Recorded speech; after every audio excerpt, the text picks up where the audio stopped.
మనం channels open చేసినాక మనకు వచ్చిన ఫస్ట్ కంప్లైంట్ అండి. మా విలేజ్ అతనే అన్న, కాకపోతే నేను ఈ పని చేస్తున్నాను అన్నకు తెలియదు.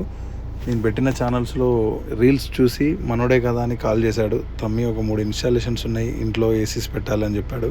తప్పకుండా పెడతా అన్న, థ్యాంక్ యూ సో మచ్ అన్న, నా రీల్స్ చూసి నన్ను నమ్మి నాకు కాల్ చేసినందుకు అని చెప్పి వెళ్ళాను. 3 ఏసీలు మొత్తం కంప్లీట్గా క్లీన్ చేసి ఇన్స్టాలేషన్ చేశాను.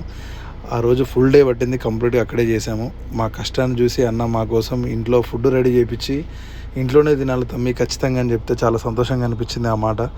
సో నేను ఎందుకు చెప్తున్నా అంటే, సో డబ్బులు మ్యాటర్ కాదండి, మన కష్టం చూసి మనకు రెస్పెక్ట్ చేసి తినండి తమ్మి అని అన్న వాళ్ళు తినే ఫుడ్లో మనకు కూడా అన్న వాళ్ళతో పాటు మనకు పెట్టినందుకు చాలా సంతోషం అనిపించింది. థ్యాంక్ యూ సో మచ్ అన్న, మీరు మాకు అంత రెస్పెక్ట్ ఇచ్చినందుకు. విషయం ఏంటంటే, మేము అక్కడికి వెళ్ళాక అన్న వాళ్ళు చేసేది కూడా సేమ్ మేము ఏదైతే ఇప్పుడు ఎడిటింగ్ చేస్తున్నానో అదే ఎడిటింగ్ అన్న వాళ్ళు కూడా చేస్తారంట. అన్న వాళ్ళది ఫోటోగ్రఫీ ఫీల్డ్. అన్న వాళ్ళ కొడుకులు ఇద్దరు ముగ్గురిది అదే పని.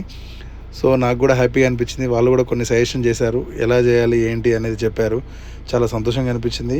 మొత్తం కంప్లీట్గా చేశాను. 3 ఏసీలు చేసి వచ్చేసరికి నైట్ 9 అయిందండి. సో ప్లీజ్ పనిచేసే వాళ్ళకి రెస్పెక్ట్ చేయండి, బాధ్యతతో పని చేయగలుగుతారు. థ్యాంక్ యూ అండి, thank you so much. Please like and share, subscribe, follow me. Thank